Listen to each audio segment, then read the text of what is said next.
Hello friends, मैं आज़ाद sir आपका अपना यूट्यूब चैनल आर्ट्स भाई आज़ाद सर में स्वागत है। जैसा कि दोस्तों आप देख रहे हैं कि लगातार क्लास 12 के पॉलिटिकल साइंस पे चर्चा हो रही है। इसमें आज हम 5वें चैप्टर समकालीन सुरक्षा के बारे में बात करने आए हैं और उसी से रिलेटेड आज हमने आपको टोटल 30 MCQ लेकर के आए हैं। समकालीन विश्व में सुरक्षा बहुत ही महत्वपूर्ण चैप्टर है और मिड टर्म में यहाँ से क्वेश्चन आता है। तो दोस्तों चलिए हम देखते हैं कि पहला क्वेश्चन इसमें क्या कह रहा है। कह रहा है कि निम्नलिखित में से किस वर्ष चीन द्वारा भारत पर आक्रमण किया गया था। तो दोस्तों इसका उत्तर बी हो जाएगा 1962 में। अगला क्वेश्चन क्या कह रहा है कि आतंकवाद को एक कैसी समस्याओं के रूप में देखा जा सकता है।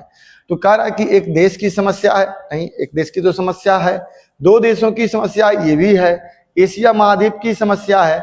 लेकिन केवल क्या एशिया महाद्वीप तक ही है क्या, यह केवल दो देशों के बीच भारत पाकिस्तान का ही तो नहीं है, ये तो एक वैश्विक समस्या हो चुकी है। इसलिए इसका उत्तर क्या हो जाएगा, डी हो जाएगा कि आतंकवाद अब केवल एक देश, दो देश और किसी एक महाद्वीप तक नहीं सिमटा है, इसने तो अपना पैर अब पूरे विश्व में फैला रखा है। अमेरिका के वर्ल्ड ट्रेड सेंटर पे हुए हमले को देख सकते हैं आप, फ्रांस में कई बार हमले हुए, आप ब्रिटेन में देख सकते हैं, यूरोपीय देशों में देख सकते हैं। तो इस प्रकार अब ये कहना कि आतंकवाद की समस्या एक क्षेत्रीय समस्या है, ऐसा नहीं है, ये वैश्विक समस्या बन चुका है। कह रहा है कि किन खतरों से व्यक्तियों को बचाया जाना चाहिए। खतरा ही तो होता है सुरक्षा को बचाना, तो किन से, तो महामारी से बचाया जाना चाहिए, प्राकृतिक आपदा से, और क्या है आतंकवाद। इस प्रकार इसका उत्तर क्या हो जाएगा, सभी हो जाएगा। अगला क्वेश्चन क्या कह रहा है दोस्तों कि सुरक्षा की कितनी अवधारणा होती है। सुरक्षा जो हम पढ़ते हैं ना चैप्टर नंबर 5 में, जो हम पढ़ते हैं सुरक्षा के बारे में, तो सुरक्षा का मतलब होता है खतरे से आजादी, अर्थात खतरा ही खत्म हो जाए तो हम सुरक्षित हो जाएंगे। जैसे आप इसे ऐसे समझ सकते हैं, हमें इस बात का डर है कि हम बाहर निकलेंगे तो हमें खतरा है, और बाहर निकलने पर वहां पे पुलिस पहले से एग्जैक्ट बैठी हो या वहां पर हो तो हमसे तो खतरा नहीं हुआ, और खतरा ही नहीं हुआ तो हम सुरक्षित हैं। तो इसलिए सुरक्षा का मतलब क्या होता है, खतरे से आजादी मिल जाना। अब ये सुरक्षा दो तरह के होते हैं, एक परंपरागत होता है, परंपरागत, और दूसरा जो होता है वो अपरंपरागत, अपरंपरागत, यानी एक परंपरागत अवधारणा और एक अपरंपरागत। इसमें भी दो होते हैं, एक आंतरिक और एक बाह्य, और इसमें भी दो होते हैं, एक विश्व की सुरक्षा और एक मानवता की सुरक्षा। तो अब ये सुरक्षा की अवधारणा कितनी हुई, एक और दो। क्वेश्चन तो यही पूछ रहा है कि सुरक्षा की कितनी अवधारणा होती है। आप इसका उत्तर क्या लगाइएगा, दो लगाइएगा। दोस्तों ये चैप्टर बहुत छोटा होता है, बहुत आसान होता है, और इसीलिए आप जब भी मिड टर्म के पेपर देने जाइए तो इस चैप्टर को बहुत अच्छे से तैयार करिए। यहां से कम 8 नंबर का क्वेश्चन बनता है। अगला क्वेश्चन क्या कह रहा है कि सुरक्षा के पारंपरिक तरीकों में क्या आता है। सुरक्षा के पारंपरिक तरीकों में क्या नहीं आता है, क्या पूछ रहा है, नहीं आता है। निशस्त्रीकरण, अस्त्र नियंत्रण, विश्व बहाली तो आता ही आता है। इसका उत्तर क्या हो जाएगा, डी हो जाएगा, इसमें शस्त्रीकरण नहीं आता है। अगला क्वेश्चन कह रहा है कि सुरक्षा की अपारंपरिक धारणा, मैंने बताया ना कि एक तो होता है पारंपरिक और एक होता है अपारंपरिक धारणा। अब पूछ रहा है कि अपारंपरिक धारणा में क्या सम्मिलित है, तो विश्व की सुरक्षा में या मानवता की सुरक्षा में आतंकवाद भी है, मानव अधिकार भी मानवता की सुरक्षा है, वैश्विक निर्धनता भी मानवता की सुरक्षा है। तो इसलिए इसका उत्तर बहुत ही बढ़िया तरीके से क्या हो जाएगा, डी हो जाएगा। कंसेप्ट अगर आपका क्लियर है तो उत्तर आसानी से निकाल सकते हैं। अगला क्वेश्चन कह रहा है कि 2020 में कौन सी महामारी फैली थी। तो पूरी दुनिया जानती है कोविड-19 का फैलाव हुआ था।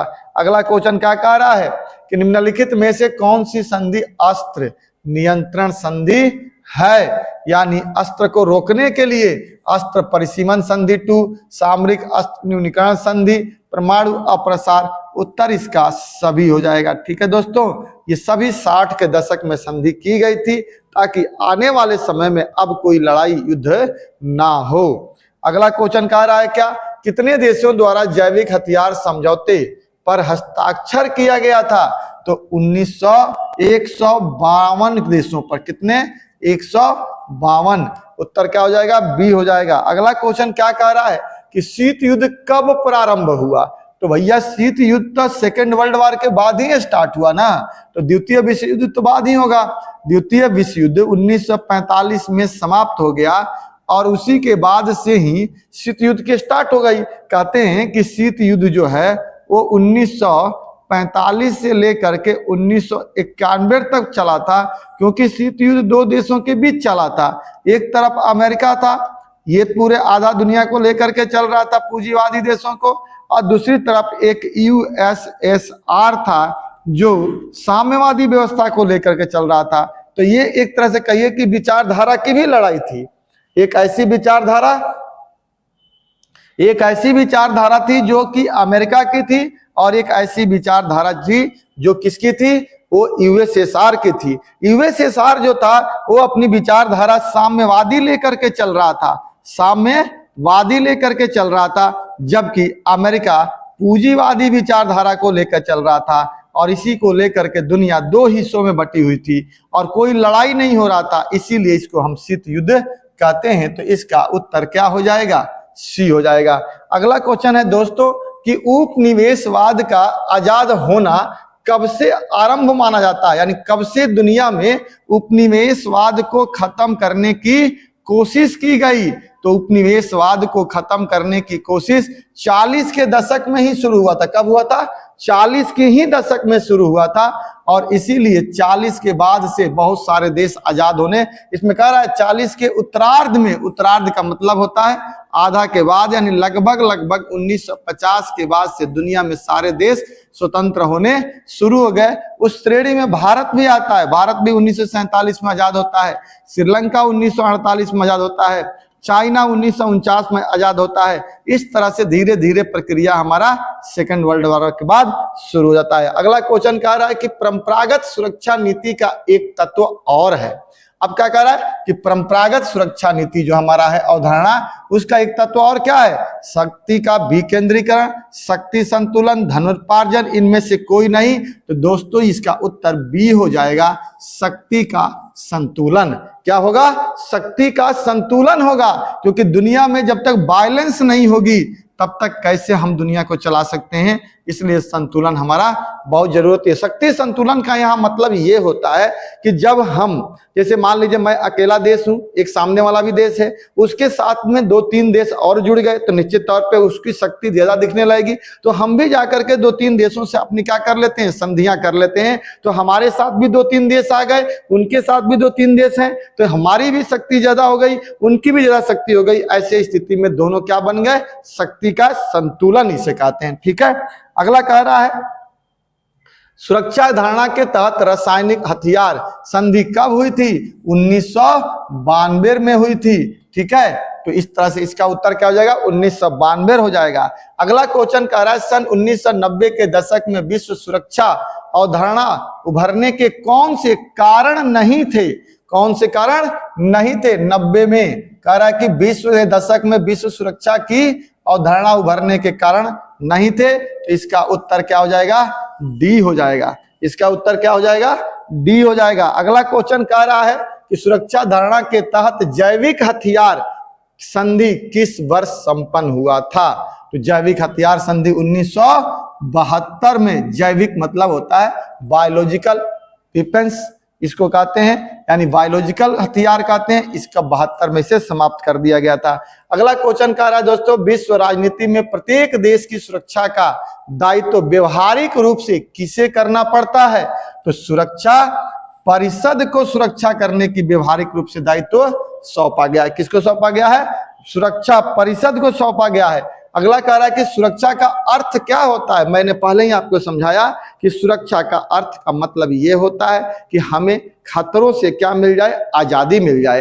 अर्थात जिस बात का खतरा मुझे है, उस खतरे से अगर हमको मुक्ति मिल जाए तो हम निश्चित तौर पे क्या हो जाएंगे? सुरक्षित हो जाएंगे। इसी को हम खतरे को, सुरक्षा का खतरा से मुक्ति कहते हैं। और इसका उत्तर क्या हो जाएगा? ए हो जाएगा, खतरे से मुक्त रहना। ठीक है दोस्तों। अगला क्वेश्चन कह रहा है कि सुरक्षा की पारंपरिक अवधारणा में सैन्य खतरे को किसी देश के लिए माना गया है। क्या माना गया है? तो सामान्य खतरा, सबसे कम खतरा, सबसे ज्यादा खतरनाक माना गया। क्या माना गया है? सबसे ज्यादा खतरनाक माना गया। ठीक है, सबसे ज्यादा क्या माना गया है? खतरनाक माना गया है। अगला क्वेश्चन कह रहा है कि वर्ल्ड ट्रेड सेंटर पर आतंकवादियों ने कब हमला किया था? वर्ल्ड ट्रेड सेंटर पर आतंकवादियों ने कब हमला किया था? तो दोस्तों इसका उत्तर हो जाएगा 11 सितंबर 2001 को। कब किया था? 11 सितंबर 2001 को इस पर हमला किया था। अगला क्वेश्चन कह रहा है कि भारत की सुरक्षा नीति का पहला घटक सैन्य क्षमता है। अगर पहला घटक सैन्य क्षमता है तो सुरक्षा नीति का दूसरा घटक क्या होगा? तो भारत की सुरक्षा नीति का टोटल 4 घटक होता है। कितने घटक होते हैं? 4 घटक होते हैं। इसमें से पहला कह रहा है कि पहला तो सैन्य क्षमता होता है, नो डाउट, क्योंकि भारत में कई तरह के खतरे हैं, आंतरिक और बाह्य दोनों खतरे होते हैं। बाहर खतरों में हम किसी देश का हमला रख सकते हैं और आंतरिक में हम बहुत सारे होते हैं जो हमारे यहाँ गृह युद्ध चलता है, नक्सलवाद चलता है, अशांति रहती है, कहीं पर कुछ की डिमांड होती है, कानूनी व्यवस्था नहीं रहता है, तो ये आंतरिक आते हैं। तो ये तो है ही। अब कह रहा है दूसरा कौन सा है? तो दूसरा इसका उत्तर बी हो जाएगा, अंतर्राष्ट्रीय कायदों एवं संस्थानों को मजबूत करना। अगर ये मजबूत होता है तो हमारे ऊपर वैश्विक प्रभाव नहीं पड़ता है। अगला क्वेश्चन कह रहा है कि सुरक्षा परिषद में कुल कितने सदस्य होते हैं? तो कुल सदस्यों की संख्या हमने पीछे आपको बता रखा है पहले के वीडियो में भी कि सुरक्षा परिषद में कुल सदस्यों की संख्या कितनी होती है? 15 होती है, जिसमें से 5 अस्थायी होते हैं और 10 क्या होते हैं? अस्थायी होते हैं। अब ये पूछ रहा है कि कुल कितने होते हैं? तो दोस्तों इसका उत्तर हो जाएगा 15। अगला क्वेश्चन क्या कह रहा है? निम्नलिखित में से कौन नाटो का सदस्य नहीं है? नाटो एक संस्था है जो अमेरिका के द्वारा पश्चिमी देशों में संचालित किया जाता है। इसका सदस्य भारत नहीं है। अमेरिका खुद इसका नेतृत्व करता है, फ्रांस भी है और ब्रिटेन भी है, लेकिन भारत इसका सदस्य नहीं है। अगला क्वेश्चन कह रहा है कि विश्व में शांति बनाए रखने का दायित्व किस पर है? तो दुनिया में शांति बनाए रखने की जिम्मेदारी सुरक्षा परिषद को दिया गया है, जो क्या है? यूएनओ का एक अंग है। क्योंकि हमने आपको बताया था ना कि टोटल यूएनओ में 6 अंग होता है, उसी 6 अंगों में से एक अंग सुरक्षा परिषद भी है और इसी की जिम्मेदारी है कि दुनिया में शांति एवं सुरक्षा बनाए रखा जाए। अगला क्वेश्चन क्या कह रहा है? शांति स्थापना के कार्यों की देखरेख किस अधिकारी के अधीन है? तो हमारा जो सुरक्षा परिषद का जो अधिकारी होता है उसी के अधीन ये रखा गया है। अगला क्वेश्चन है दोस्तों, किसमें किसी एक राष्ट्र पर हुआ आक्रमण सभी राष्ट्रों पर आक्रमण समझे जाते हुए सामना किया जाता है? तो ऐसे में हम आंतरिक सुरक्षा, सामूहिक सुरक्षा, वैश्विक सुरक्षा को हम मानते हैं। ठीक है, किसको मानते हैं? वैश्विक सुरक्षा को मानते हैं। 2 महाशक्तियों की भूमिका ने कौन सी स्थिति पैदा की जिससे तीसरा महायुद्ध घटित न हो सका? तो दोस्तों इसका उत्तर शीत युद्ध हो जाएगा। यही शीत युद्ध जो 1945 से लेकर दुनिया में 1991 के बीच में चला और ये 2 महाशक्ति थी, उसमें एक महाशक्ति अमेरिका था और दूसरा महाशक्ति के तौर पे यूएसएसआर था, जिसका नेतृत्व रूस कर रहा था। ऐसे में एक महाशक्ति ये भी थी, दूसरी महाशक्ति ये भी थी और इसी 2 महाशक्तियों के बीच में जो संघर्ष चला, जहां पे हथियार का इस्तेमाल नहीं किया गया, इसी हथियार को इस्तेमाल न करने का, यानी ये रक्त रंजित नहीं हुआ। और जब रक्त रंजित नहीं हुआ तो इस युद्ध को हम क्या नाम देते हैं? शीत युद्ध नाम देते हैं। क्या नाम देते हैं? शीत युद्ध नाम देते हैं। और यही शीत युद्ध 1945 से कब तक चला था? 1991 तक चला था। ठीक है दोस्तों, मेरी बात आपको समझ में आ गई होगी। अगला क्वेश्चन क्या कह रहा है? किस संधि ने परमाणु परीक्षण को पूर्णतः वर्जित कर दिया? यानी भारत में जो दुनिया में परमाणु परीक्षण हो रहा था उसको वर्जित कर दिया, तो परमाणु अप्रसार संधि इसका उत्तर ए हो जाएगा। अगला क्वेश्चन है दोस्तों कि भारत द्वारा दूसरा सफल परमाणु परीक्षण कब किया गया? दूसरा कब किया गया? तो 1998 में किया गया, जब देश के प्रधानमंत्री हमारे अटल बिहारी वाजपेयी थे। अटल बिहारी वाजपेयी थे। अब वाजपेयी के समय में ही हमारे यहाँ 1998 में दूसरा परमाणु परीक्षण किया गया था और देश के ये प्रधानमंत्री थे यानी पीएम थे और उस समय देश के राष्ट्रपति अब्दुल कलाम हुआ करते थे। ठीक है, अगला क्वेश्चन क्या कह रहा है कि भारत में पहला परमाणु परीक्षण कब हुआ? पहला परमाणु परीक्षण कब हुआ? ये हमारा बी उत्तर हो जाएगा 1974 में, जब देश का प्रधानमंत्री इंदिरा गांधी थी। इंदिरा गांधी ने अपने समय में 1974 में क्या कराया था? प्रथम परमाणु परीक्षण कराया था, अमेरिका की चेतावनी देने के बावजूद भी। और ये पहला परमाणु परीक्षण जो कराया गया था ये हमारे राजस्थान के पोखरण में किया गया था। पोखरण में किया गया था। हालांकि दूसरा परमाणु परीक्षण भी राजस्थान के पोखरण में ही किया गया था और पहले वाले को कोडवर्ड हमने बुद्धा नाम दिया था। क्या कहा था? बुद्धा नाम दिया था। ठीक है, इस तरह से हमारे दो अभी तक परमाणु परीक्षण हुए हैं।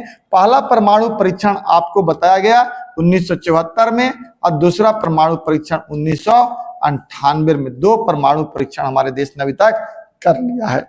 अगला क्वेश्चन कह रहा है दोस्तों कि परंपरागत सुरक्षा नीति के कौन कौन से तत्व हैं? परंपरागत सुरक्षा नीति के, तो परंपरागत वाले में शक्ति संतुलन भी आता है, गठबंधन भी आता है, इसमें गठबंधन भी रखा जाता है, सामूहिक सुरक्षा को भी रखा जाता है। इस प्रकार इसका उत्तर ये सभी हो जाएंगे। तो दोस्तों मैंने इस चैप्टर से, जो चैप्टर नंबर क्या है 5 है और आपके लिए बहुत ही ज्यादा इंपॉर्टेंट है सुरक्षा, इससे हमने टोटल आपको लगभग 30 क्वेश्चन कराने का प्रयास किया। ये 30 क्वेश्चन आप अगर बना लेते हैं तो निश्चित तौर पे आपको इस चैप्टर में कॉन्फिडेंस भी आएगा और आपका चैप्टर भी अच्छा से तैयार हो जाएगा। दोस्तों अगर अच्छा लगे वीडियो तो आप इसे लाइक करिएगा, शेयर करिएगा और सब्सक्राइब जरूर करिएगा। अगले वीडियो आपके पास बड़ी आसानी से पहुंच जाएगी। जय हिंद, जय भारत।